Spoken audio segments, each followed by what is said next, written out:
3.3 part number इसका 1 है -2x over square root of 4 - x square dx। इसकी आपने इंटीग्रेशन फाइंड करनी है। तो इसे मैं एक दफ़ा ऐसे लिख लेता हूँ। इस नीचे वाले फंक्शन को मैं इसको उल्टा के इसकी पावर माइनस कर लेता हूँ। ये हो जाएगा -1/2 और इसे आपने -2x ऐसे ही लिख लेना है और यहाँ पर dx लिख लेना। अब आपने करना क्या है कि नीचे वाले फंक्शन को आपने लेट कर लेना है। ये किसी y के इक्वल है, लेट कर लेना, यानी इसे y के इक्वल लिख लेना। इसके हमने जस्ट इसकी ना डेरिवेशन चेक करनी, इसकी डेरिवेशन आती क्या है। इसकी डिफरेंशिएशन करेंगे तो ये dy/dx आ जाएगा और इसकी डेरिवेशन आ जाएगी -2x। ये कांस्टेंट है, ये तो 0 हो जाएगा ना, तो x करके -2x आ जाएगा। ये देखें फंक्शन के साथ उसका डेरिवेटिव मल्टीप्लाई हो रहा है ना, तो आपने करना क्या, फंक्शन की पावर में 1 जमा कर देना और उसी से डिवाइड कर देना है। तो हम लिखेंगे इसे इंटीग्रल 4 - x स्क्वायर की पावर -1/2 -2x dx। आपने ये फार्मूला बस थोड़ा सा इधर लिख देना है कि अगर फंक्शन के साथ उसका डेरिवेटिव मल्टीप्लाई हो रहा हो ना, तो होता क्या है, फंक्शन की पावर में ना, अगर फंक्शन की पावर यहाँ पर मैं n मान लूँ तो इसका आ जाएगा n+1 और उसी से आपने डिवाइड करना होता है plus some constant of integration. यहाँ पर आपका फंक्शन है 4 - x स्क्वायर, तो आपने 4 - x स्क्वायर की पावर है -1/2। इसमें आपने 1 जमा कर देना है और उसी से आपने क्या कर देना है, divide plus some constant of integration आ जाएगा। उसके बाद 4 - x square as it is आ जाएगा। इसे आप सॉल्व करें तो ये 1/2 आ जाएगा, इसको भी सॉल्व करेंगे तो ये भी 1/2 आ जाएगा plus some constant of integration. इसे उठाएंगे तो ये हो जाएगा 2 और ये हो जाएगा 4 - x स्क्वायर। इस 1/2 को आप जजर में यूँ लिख सकते हैं plus some constant of integration. Question number 2 exercise 3.3 का आपने इसकी इंटीग्रेशन करनी है। इसकी इंटीग्रेशन करनी है तो आप एक दफ़ा फंक्शन को, क्वेश्चन को एक दफ़ा ऐसे लिख लें 4x + 13। इस क्वेश्चन को सॉल्व कैसे करना है, आपने इंटीग्रल dx आपने ऐसे लिख लेना है, x के को एक दफ़ा ऐसे लिख लें, 4x भी एक दफ़ा ऐसे लिख लें, 13 को आप ना 4 + 9 लिख सकते हैं, यानी 4 में अगर आप 9 ऐड करेंगे तो बार 13 बन जाएगा। उसके बाद आपने करना क्या है, इंटीग्रल dx ओवर यहाँ से यहाँ तक देखें, ये x+2 का ना स्क्वायर बन रहा है, यानी x+2 का यहाँ तक स्क्वायर बन रहा है और साथ में आप ना 3 का जो स्क्वायर होता है वो 9 आता है। आप इसे लिख लेते हैं। असल में ये फार्मूला बन रहा है इंटीग्रल 1/x² प्लस कांस्टेंट का स्क्वायर, या आप ऐसे भी हो सकता है इंटीग्रल 1/a² + x² dx। इन दोनों का फार्मूला होता है 1/a tan inverse x/a plus some constant of integration. ये असल में आपने फार्मूला बनाना है। ये फार्मूला तब लगता है जब फंक्शन कांस्टेंट का भी स्क्वायर हो, सेंटर में आपके पास अलामत प्लस की होनी चाहिए। अगर आपके पास सेंटर में प्लस की अलामत नहीं होगी तब भी आप ये फार्मूला नहीं लगा सकते, और साथ में आपके फंक्शन का भी स्क्वायर होना चाहिए। अब यहाँ पर आते हैं अपने क्वेश्चन पे। यहाँ पर देखें मैंने यहाँ पर x+2 का स्क्वायर फंक्शन बनना हुआ है, तो इसका भी स्क्वायर है, साथ में कांस्टेंट 3 है उसका भी स्क्वायर है। तो इसका मतलब जो आपका यहाँ पर a का रोल प्ले कर रहा है वो है 3, सही है, और जो आपका जो x का रोल प्ले कर रहा है वो है x+2। तो according to formula we can write 1/a से मीन कांस्टेंट, तो कांस्टेंट यहाँ पर 3 है, साथ में आएगा tan इनवर्स, तो tan inverse according to this formula ऊपर फंक्शन आ रहा है।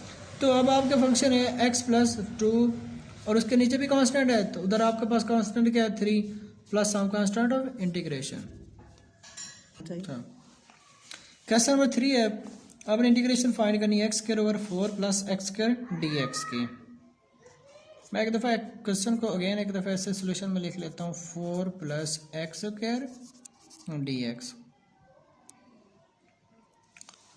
तो इसका आपने सोल्यूशन निकालना कैसे, आपने अपनी तरफ से इसमें 4 ऐड कर देना है और 4 को ही आपने सब्सट्रैक्ट कर देना है।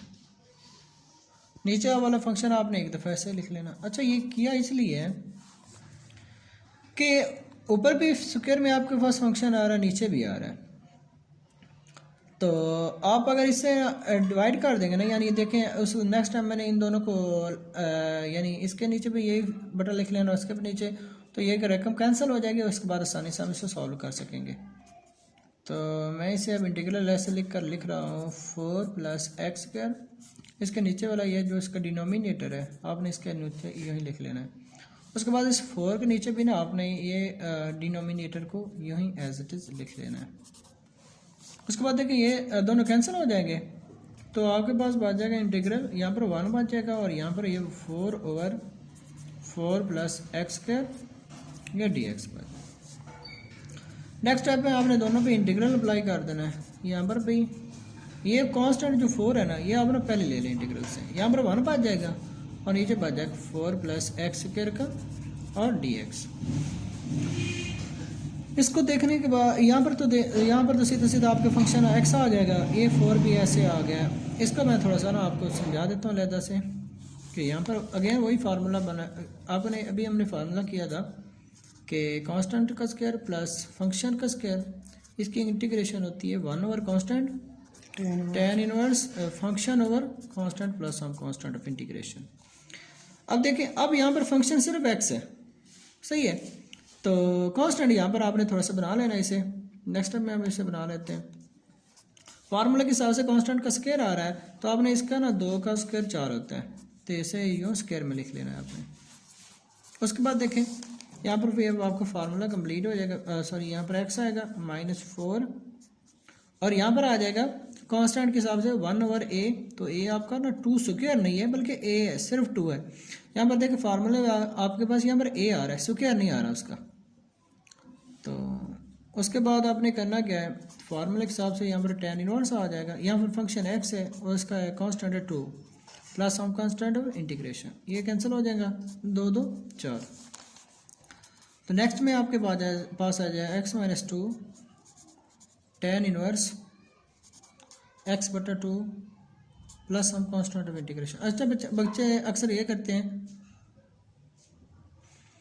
कि ये 2 2 भी कैंसिल करने के बाद अपना क्वेश्चन गलत। ये देखें, ये आपका थीटा है, यानी जैसे साइन के साथ थीटा होता है तो यहाँ पर ये भी थीटा है, तो ये 2 कैंसिल नहीं हो सकता, इसलिए कैंसिल नहीं होता कि ये tan इनवर्स का ये थीटा है, सही है। तो यही आपका सलूशन हो जाएगा। क्वेश्चन नंबर 4 एक्सरसाइज 3.2 का, तो इसकी भी आपने इंटीग्रेशन फाइंड करनी है। तो इंटीग्रल 1/x log x या dx ऐसे आ जाएगा। अच्छा, अगर मैं मान लूँ ना इसे log x का फंक्शन, तो फंक्शन log x का जो असल में डेरिवेटिव होता है ना, वो होता है 1/x। यहाँ पर देखिए x मौजूद है, 1 भी मौजूद है, लेकिन ना मसला ये है, ये फंक्शन जो है ना 1/x नहीं है बल्कि log x के साथ मल्टीप्लाई हो रहा है। तो आपने इसके पास थोड़ी सी चेंजिंग करनी है, इसके बाद ये आपका क्वेश्चन आसानी से सॉल्व हो जाएगा। कैसे, अगर आप ये नीचे वाला x जो है ना ऊपर वाले एक के नीचे लिख लें यूँ करके, और नीचे वाला x log x ऐसे लिखें, तो आप इसे यूँ लिख सकते हैं। फॉर एग्जांपल, अगर मेरे पास यहाँ पर एक दूसरा फ्रैक्शन मौजूद हो xy, और अगर मेरे पास इस रकम का बटा हो ना, यानी x का, ये हो जाए 3/4 और नीचे y, तो ये जो 4 है ना इसके साथ नीचे दोबारा मल्टीप्लाई हो सकता है, यानी 3 और ये 4 दोबारा y से मल्टीप्लाई होगा तो 4y हो सकता है। तो ये जस्ट मैं आपको सिर्फ समझाने के लिए कर रहा हूँ, ये उधर पेपर में आपने काम नहीं करना। ये इसलिए कर रहा हूँ कि ये सवाल की आपको समझ आ जाए। अगर ये 3 और 4y ऐसे हम लिख सकते हैं ना, तो दोबारा हम ना ये 4 जो है ना उस 3 के नीचे भी लिख सकते हैं, लाइक ऐसे 3/4 और इसके नीचे ये जो y आप ऐसे लिख सकते हैं। इसी तरह मैंने ये भी काम किया है। उसने यह उस क्वेश्चन को मैं थोड़ा सा आपको ना कम्प्लीकेटेड काम बनाया हुआ था कि उसने ये x जो है ना उसने नीचे इस तरह से, हालांकि इसे हम यूँ भी ऐसे लिखें, इसका मतलब यही है कि आप इसे दोबारा x के नीचे भी लिख सकते हैं। तो तो इसको देखकर मुझे एक समझ आ रही है कि log x का डेरिवेशन तो होता है 1/x। तो फंक्शन का ऊपर डेरिवेटिव मौजूद होना तो होता क्या है, अगर फंक्शन का डेरिवेटिव ऊपर मौजूद हो यानी ऐसे हो और फंक्शन खुद नीचे हो, तो आप करते क्या है, आप ना फंक्शन का लॉग ले लेते हैं। फंक्शन का क्या ले लेते हैं, लॉग। ये आपने पेपर में ज़रूर लिखना है इतना।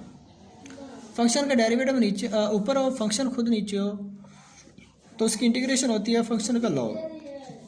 तो इस तरह आपका ये भी सोल्यूशन हो जाएगा लॉग इस फंक्शन का इस फंक्शन का आपने लॉग ले लेना और इसे आपने लिखना log x plus some constant integration. Question number 5 है आपका। इससे इंटीग्रल का भी आपने इंटीग्रेशन फाइंड करनी है। अब आपके पास एक्सपोनेंशियल फंक्शन आ गया और आपको ना एक्सपोनेंशियल फंक्शन का पता होना चाहिए कि जो एक्सपोनेंशियल फंक्शन होता है ना उसकी डेरिवेशन भी एक्सपोनेंशियल फंक्शन ही आ जाता है और उसकी इंटीग्रेशन भी वही सेम टू सेम आ जाता है। लेकिन इसमें मैं ना ये x+3 फंक्शन मार के देखता हूँ कि अगर मैं इसका डेरिवेशन लूँ तो क्या आता है। मैं ना इसका डेरिवेशन लेके चेक कर रहा हूँ, ये आपने पेपर में ज़रूर लिखना है ऐसे करके। दोनों पे अप्लाई हो जाएगा d/dx e⁻x प्लस कांस्टेंट का भी डेरिवेशन होगा d/dx। एक्सपोनेंशियल फंक्शन का डेरिवेशन भी एक्सपोनेंशियल फंक्शन होता है यानी e⁻x ही आ जाएगा। तो 3 कांस्टेंट है तो उसका डेरिवेशन 0 हो जाएगा, यानी आपके पास x आ रहा है इसका डेरिवेशन। इसका मतलब ये है, ये तो e⁻x जो ऊपर क्वेश्चन के मौजूद है, तो आपने देख लेना है क्या ये जो e⁻x है ये नीचे वाले फंक्शन का डेरिवेशन नहीं है। हाँ, ये नीचे वाली फंक्शन का जो ऊपर वाले e⁻x है ना ये डेरिवेशन है। तो हमें पता है कि अगर फंक्शन का डेरिवेशन ऊपर हो और फंक्शन खुद नीचे हो तो हम फंक्शन का ना लॉग ले लेते हैं। नीचे वाला फंक्शन है मैंने उसका लॉग ले लिया, पास सम कांस्टेंट ऑफ इंटीग्रेशन हो जाता है। तो इसलिए हमारा ये फंक्शन है ना, तो मैंने क्या करना है इसका लॉग ले लेना है और नीचे आ जाना e⁻x + 3 plus some constant of integration. उसके बाद हमारा ये क्वेश्चन सॉल्व हो गया। आज के लिए हमारे यही 5 क्वेश्चन काफ़ी हैं, लेकिन अगर आपको हमारी वीडियो पसंद आए तो आपसे गुजारिश है कि हम हमारे चैनल को लाइक और सब्सक्राइब कर दें ताकि आप हमारी हर न्यू आने वाली वीडियो इन्फॉर्मेटिव आपके लिए साबित हो और आपको वक्त पर उसका नोटिफिकेशन मिल सके।